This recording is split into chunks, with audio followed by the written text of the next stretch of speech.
La fe cristiana no es una teoría ni una ideología. La fe cristiana es el camino para conocer y amar a una persona que vive, a Jesucristo.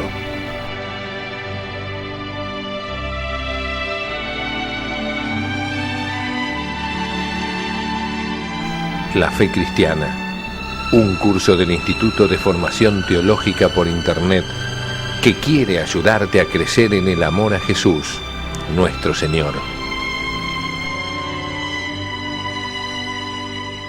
En nombre del Padre, del Hijo y del Espíritu Santo. Amén. Queridos amigos, nuevamente juntos con este curso, La Fe Cristiana, que tiene como fin profundizar en el conocimiento de la fe. Esta fe que pedimos a Dios nos ayude a que crezca en nuestro corazón. Señor, aumentanos la fe.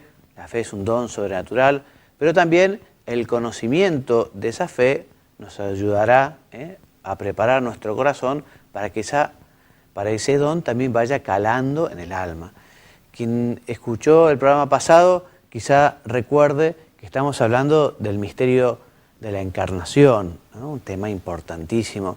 Y comenzamos diciendo que la encarnación no fue algo obligado para Dios. Dios fue enteramente libre para realizar, primero para hacer la creación, ¿no? Dios no estaba obligado a crear nada ni a crear a nadie. Después del pecado original, tampoco Dios estaba estrictamente obligado a perdonarnos. Pero Dios, en su infinita bondad, quiso perdonarnos y quiso que este perdón fuera a través de Jesucristo, la segunda persona de la Santísima Trinidad, que se hizo hombre en las entrañas purísimas de la Virgen María, se hizo hombre como nosotros y que padeció y murió en la cruz. Entonces, la vez pasada hablamos también de los privilegios que Dios concedió a la Santísima Virgen, ¿no? En previsión de los méritos de Jesucristo, la Virgen fue siempre virgen, antes, durante y después del parto. La Virgen fue la Inmaculada Concepción, ella no tuvo mancha de pecado, ni pecado original, ni ningún otro pecado. También la Santísima Virgen subió en cuerpo y alma a los cielos, en fin, y el privilegio más importante es evidentemente ser la Madre de Dios, la Madre de Dios. También, si ustedes se acuerdan, hemos visto las profecías que se referían a Jesucristo, y terminamos el punto 4 sobre los nombres, porque el nombre de Cristo, porque el nombre de Señor, y ahora vamos a hablar del punto 5, esto es, Cristo, el único mediador perfecto entre Dios y los hombres, es maestro, sacerdote y rey. ¿Y qué nos dice el Catecismo en su número 480? El Catecismo en su número 480 nos dice que Jesucristo es verdadero Dios y verdadero hombre. Y en la unidad de su persona divina, y por esta razón es el único mediador entre Dios y los hombres. Recordemos, volvamos un poquito para atrás. Cristo, verdadero Dios y verdadero hombre. Él asume la naturaleza humana. La segunda persona de la Santísima Trinidad, el Verbo, ¿no? Es el que toma la naturaleza humana y allí es cuando se encarna en las entrañas purísimas de la Santísima Virgen. Él, por ser hombre verdadero y Dios verdadero, las dos naturalezas unidas en la persona del Verbo, es el perfecto mediador. O sea, Él es quien tomará sobre sí los pecados de los hombres y pagará a Dios aquella culpa. ¿Dios tenía obligación de redimirnos de esta manera? Ninguna obligación. Que evidentemente esta manera fue la mejor manera que Dios tuvo para perdonarnos, evidentemente así lo es. Y porque fue un hombre, pero con la dignidad de Dios, un hombre que era a la vez Dios el que pidió perdón. Porque la diferencia que hay entre el hombre y Dios de dignidad es enorme, ¿no? Por ejemplo, si aquí viniera un presidente muy importante de alguna de las grandes potencias, ¿no? Y algún ciudadano argentino, no sé, tuviera un acto de desprecio, realizar algún acto que humillara a aquel presidente o rey o lo que fuere, bueno, evidentemente alguien con la misma dignidad de esa persona debería disculparse por aquel acto de humillación, por aquel agravio, ¿no? Entonces el hombre que estaba realmente muy, muy abajo, si se compara con Dios, es insignificante para pedir perdón a Dios. En cambio, un hombre que es a la vez Dios, es quien justamente pidió perdón por nosotros los hombres. Entonces, la expresión más profunda del Nuevo Testamento sobre la mediación de Cristo se encuentra en la primera carta a Timoteo. Y nos dice, hay un solo Dios y también un solo mediador entre Dios y los hombres, el hombre Cristo Jesús, que se entregó a sí mismo por rescate o como rescate por todos, ¿no? Aquí entonces vemos cómo se narra, se nombra a la persona del mediador, esto es a Cristo Jesús, y también a su acción mediadora, ¿no? O sea, que Cristo lo que hace justamente es representar, mediar ante Dios por los hombres. Y en la carta a los Hebreos se presenta justamente a Cristo como mediador de esta nueva alianza, ¿eh? Cristo es mediador porque es perfecto Dios y perfecto hombre, pero es mediador en y por su humanidad. Porque es hombre, puede representar a los hombres. Estos textos del Nuevo Testamento presentan a Cristo como profeta y revelador, como sumo sacerdote y como Señor de toda la creación. No se trata de tres ministerios distintos, sino de tres aspectos de esta única función del único mediador. Y es muy oportuno que nosotros le agradezcamos muchas veces a Jesucristo haber querido hacerse hombre, haber querido cargar con los pesos o con el peso de los pecados de los hombres, que Cristo haya querido dejarse clavar en la cruz, ¿no? Para ofrecerse así como víctima, él es a la vez víctima y es a la vez sacerdote de este sacrificio que es el sacrificio más importante que se ha realizado en la historia de la humanidad. Podríamos decir que todos los sacrificios del Antiguo Testamento de alguna manera están ordenados, se ordenan a este sacrificio de Cristo. Sobre que Jesucristo, sobre que nuestro Señor es mediador, ya lo había profetizado el Deuteronomio en su capítulo 18, que dice: profeta les desperté de en medio de sus hermanos como tú, y pondré mis palabras en su boca, y él les hablará todo lo que yo les mandare. También la gente lo tenía al Señor por profeta. Si hojeamos las páginas de los evangelios, vemos cómo efectivamente el Señor muchas veces es llamado profeta. Pero Cristo es mucho más que profeta, porque Él es el maestro, ¿no?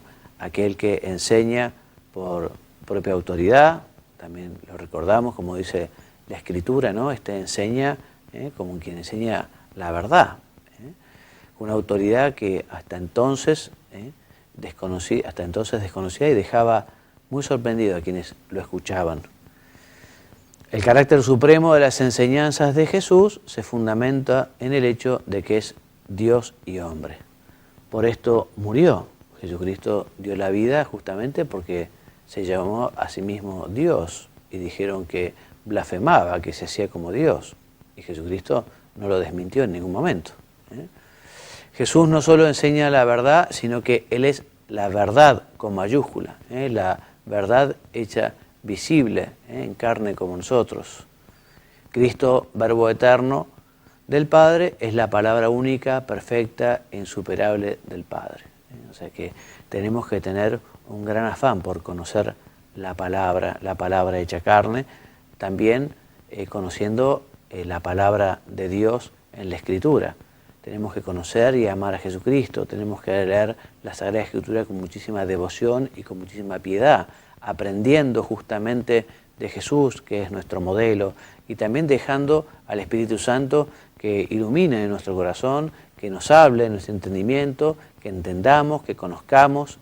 O sea, el encuentro con la palabra, el encuentro con el Evangelio nos lleva al encuentro con Cristo, la palabra. Jesucristo lo dice todo, no habrá otra palabra como esta. De hecho, la revelación, esa manifestación que Dios ha hecho a los hombres de sí mismo y de su designio de salvación, termina con la muerte del último apóstol. La revelación con mayúscula ha terminado. Puede ser que haya, como existen, revelaciones particulares, individuales, pero la revelación con mayúscula ha finalizado. Es verdad también que la revelación tiene un valor tan grande y tiene una belleza y tiene, digamos que hay mucho por descubrir. A mí me gusta mucho el ejemplo de decir que la revelación de Dios es como un espléndido diamante, ¿no? Que según uno lo vea de distintos ángulos puede ir descubriendo nuevos brillos. Entonces la revelación de Cristo, la palabra de Cristo ya es definitiva, ha terminado, pero todavía nosotros los hombres, la Iglesia, tiene mucho por descubrir de esta revelación. Cristo es sacerdote. La mediación de Jesucristo es una mediación sacerdotal. Mediador entre Dios y los hombres, sacerdote, sumo pontífice. Pontífice, pontífice, viene de puente. O sea, Jesucristo hace de puente entre Dios y los hombres. En la carta a los Hebreos, San Pablo nos habla justamente de este sacerdocio de Cristo, se lo presenta a él como sumo sacerdote de la nueva alianza, único sumo sacerdote según el orden de Melquisedec, santo, inocente, inmaculado, que mediante su oblación ha llevado a la perfección para siempre a los santificados, es decir, mediante el único sacrificio de la cruz. Reiteramos entonces, Cristo es sacerdote, Cristo también es víctima, Cristo es sacerdote de la nueva alianza, Cristo en la cruz lo que hace es tomar todos los pecados de los hombres y pedir perdón al Padre de esta manera, con este nuevo sacrificio, derramando hasta la última gota de su sangre. Del mismo modo que el sacrificio de Cristo, su muerte en la cruz, es único por la unidad que existe entre el sacerdote y la víctima, así también su sacerdocio es único, ¿no? Y todos los sacerdocios, por decirlo de alguna manera, el sacerdocio ministerial, de aquellos que reciben el orden sagrado, y el sacerdocio común de todos los fieles bautizados, derivan de este único sacerdocio de Cristo. Entonces es la única víctima y el único sacerdote. Repetimos, todos los sacrificios de la antigua alianza fueron figura de Cristo y recibirán valor precisamente por su ordenación a Cristo. Este sacerdocio de Cristo es un sacerdocio eterno, es participado por el sacerdocio ministerial, como decíamos recién, y por el sacerdocio común de los fieles. También Cristo es Rey, Cristo es Rey. Cristo es Rey por ser Dios, Cristo es Rey también por ser hombre. Esta soberanía de Cristo es un aspecto fundamental de su mediación salvífica. Quizá recuerden, en fin, el Papa Pío XI, en el año 1925, si mal no recuerdo, en su encíclica Quas Prima, nos habla de Cristo como Rey, ¿no? En ese momento, dice el pontífice, que el mundo se alejaba de Dios, venía bien recordar que Cristo es el Rey, ¿no? Y allí el sumo pontífice, el Papa, recomienda que efectivamente Dios sea quien reine en las naciones, quien reine en los países, que reine también en los corazones y en las inteligencias de los hombres. Hoy podemos también volver a decirle al Señor, ¿no? Señor, queremos que vos reines en mi vida, que reines en mi país, que reines en el mundo, que todos sepamos ser muy buenos súbditos, muy buenos hijos, muy obedientes también a tus designios, a tus mandamientos, a tu ordenación, en fin, aquellos consejos que nos das para llevar una vida feliz. Porque efectivamente solo se puede ser feliz en la verdad, solo se puede ser feliz con el bien, solo se puede ser feliz con Cristo, de quien deriva toda verdad y todo bien. Entonces la fe de la Iglesia afirma que la realeza de Cristo y profesa también en el credo que su reino no tendrá fin, repitiendo así lo que el arcángel Gabriel dijo a María. De hecho, Jesucristo no habla mucho de su realeza durante su vida en la tierra, fundamentalmente porque también muchos tenían una visión un poco distorsionada de quién era el Mesías. Entendían por el Mesías justamente un rey humano, un rey que los liberaría del yugo romano, ¿no? Un rey a la medida, digamos, de la que era la política nacional. Y Jesucristo se lo dijo claramente a Poncio Pilato, cuando él le preguntó, Jesús le dijo, sí, yo soy rey, ¿no? Pero mi reino no es de este mundo. Si mi reino fuera de este mundo, enviaría mis legiones. Jesucristo es rey. La realeza de Cristo no es metafórica, sino que es real, una realeza real, y comporta el poder de legislar y juzgar. Y al final de los tiempos, en su segunda venida, se manifestará también toda su realeza, toda su sabiduría. Y Jesús, que dejó este mundo como un malhechor en la cruz, después de haber sufrido tanto, en esa segunda venida se manifestará también con todo su esplendor, con toda su belleza, con toda su bondad, pero también con toda su justicia, ¿no? Y el rey justamente en ese momento será el juicio final y se manifestará públicamente la vida de todos los hombres, y aquellos que hayan sido buenos continuarán en el reino de los cielos, recibirán también la glorificación de todos, de modo que, en fin, es bueno que nosotros también tengamos un gran deseo de poder compartir la vida eterna junto a este maestro, a este mediador, a este rey, a este hermano que es Jesucristo, Señor nuestro. Es una realeza la de Jesucristo que se fundamenta en el hecho de que es el Verbo encarnado y que es nuestro Redentor. Su reino es espiritual y eterno, su reino de santidad y de justicia, de amor y de paz. Recuerdo también un libro que leí que habla de San José, y algunos tienen la teoría de que Jesucristo también era el rey de los judíos, porque ustedes saben que Herodes era idumeo, ¿no? O sea, ellos habían llegado al trono por usurpación, en fin, no era de la casa de David. En cambio, Jesucristo, según dicen algunos, que San José habría sido el rey de Israel, y Jesucristo, por derecho propio, heredero. En fin, igual, ¿se acuerdan ustedes que mandaron poner en la cruz, ¿no? Jesucristo, rey de los judíos, ¿no? Lo escrito está.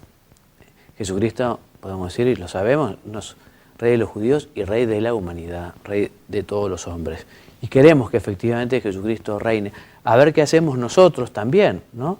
Para colaborar en este reinado de Cristo. Todos estamos llamados a difundir la verdad, a llevar el bien, a que los demás efectivamente conozcan el camino que lleva a la verdad y el bien, que conozcan a Jesucristo y que vivan conforme a sus enseñanzas, a lo que Él ha mandado.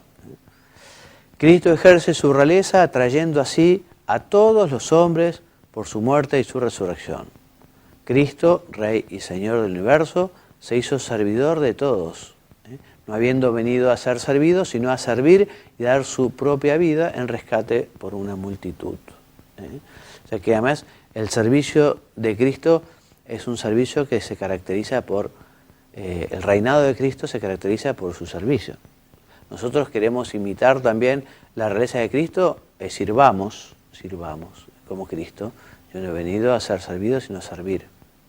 También la Virgen, el capo laboro de la obra creadora de Dios, lo más perfecto salido de las manos de Dios, también ella es la servidora del Señor.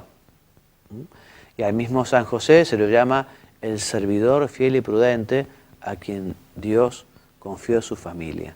Por eso el reinado cristiano es un reinado de servicio.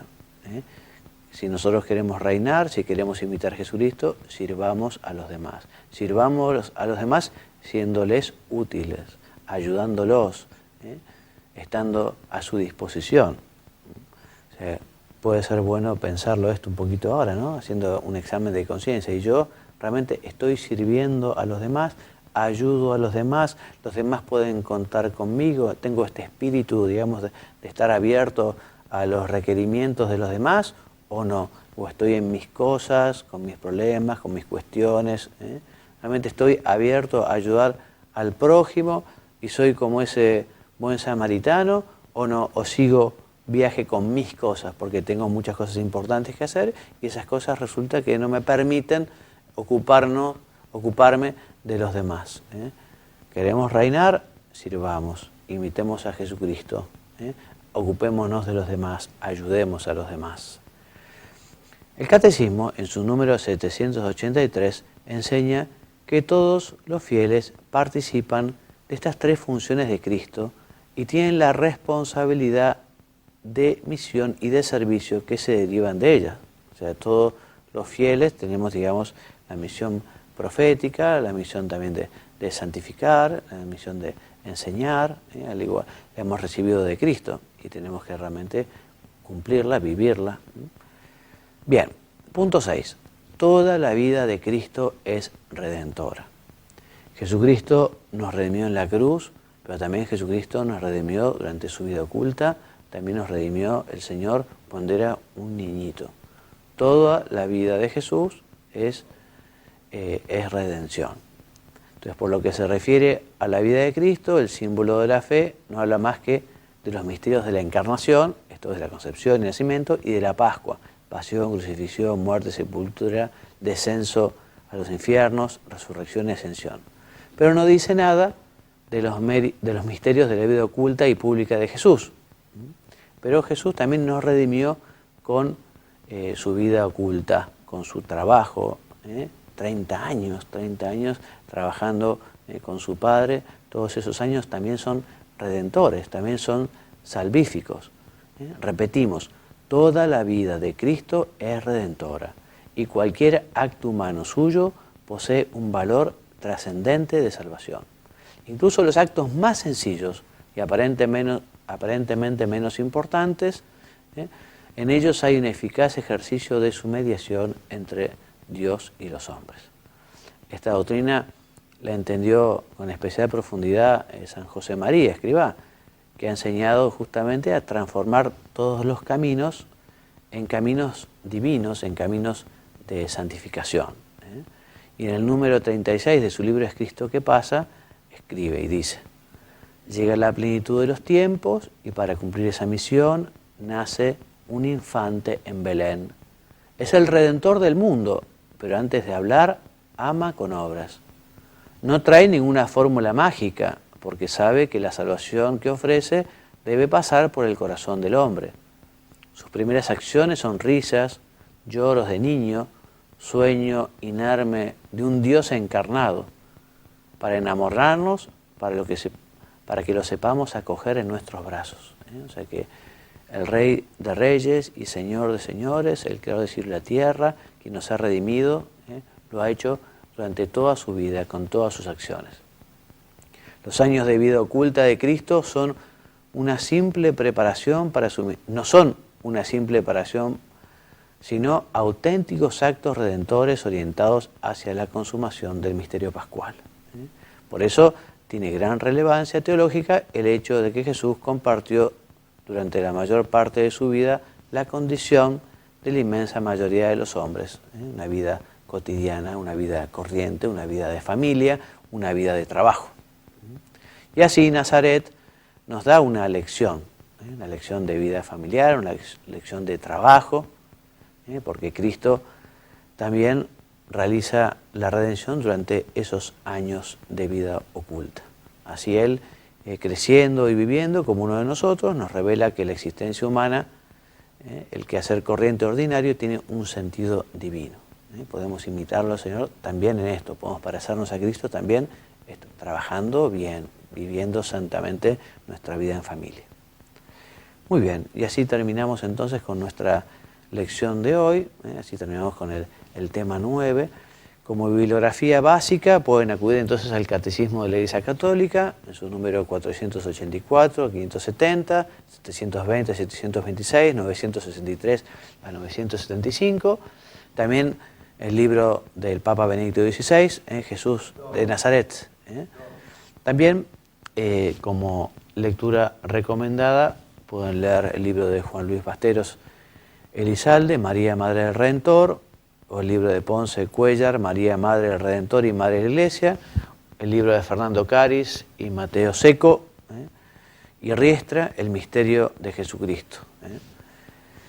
Por último, decirles que si quieren recibir esta presentación, son muchos los que me han escrito últimamente pidiéndomelas, lo pueden hacer a mi dirección de correo, que es juanmariagallardo@gmail.com, o también se la pueden enviar a Mónica Heller, a su correo, que es secretaria IFTI, secretaria del Instituto de Formación Teológica por Internet, secretariaifti@gmail.com.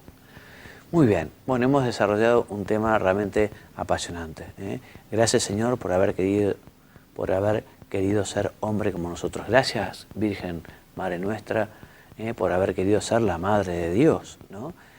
Si Dios quiere, entonces, la semana que viene continuaremos hablando de Cristo. Y concretamente nos detendremos en ver cómo el Señor nos quiso redimir. Esto es, cómo fue su pasión, su muerte y su resurrección.